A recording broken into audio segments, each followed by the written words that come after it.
السلام علیکم ورحمۃ اللہ وبرکاتہ۔ آج کا عنوان ہے واقعات سے سبق حاصل کیجیے مگر واقعات کو تماشا مت بنائیے۔ آج سے ہم ایک نئے سفر کا آغاز کر رہے ہیں۔ یہ سفر کسی مرد کے خلاف نہیں، کسی عورت کے خلاف نہیں اور کسی ایک خاندان کے خلاف نہیں۔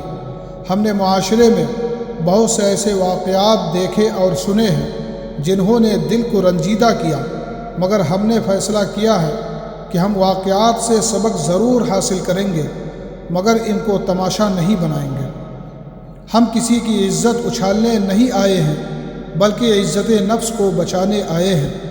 ہم کسی کی پردہ دری نہیں کریں گے بلکہ پردہ پوشی کے ساتھ اصلاح کی بات کریں گے۔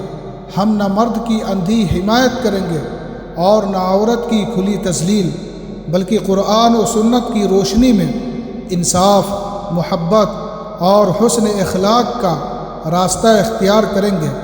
اس سلسلے میں ہم ایک ایک موضوع پر ٹھہر کر بات کریں گے، جلدی میں نہیں، تحقیق کے ساتھ، ادب کے ساتھ اور خیر خواہی کے جذبے کے ساتھ۔ اگر ہماری کسی ایک بات سے بھی ایک شوہر اپنی بیوی کو بہتر سمجھنے لگے یا ایک بیوی اپنے شوہر کے دل کی کیفیت کو محسوس کرنے لگے، اگر ایک گھر ٹوٹنے سے بچ جائے، اگر ایک رشتہ دوبارہ جڑ جائے، تو ہم سمجھیں گے کہ اللہ تعالیٰ نے ہماری اس چھوٹی سی کوشش کو قبول فرما لیا۔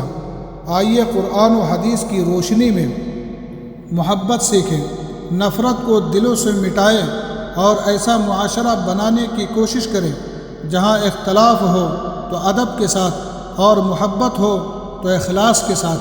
اللہ تعالی ہماری نیتوں کو خالص فرمائے، ہمارے قلم کو سچائی، عدل و انصاف اور رحمت کا ذریعہ بنائے اور ہماری زبان سے وہی بات نکلوائے جو دلوں کو جوڑنے والی ہو، نہ کہ دلوں کو توڑنے والی۔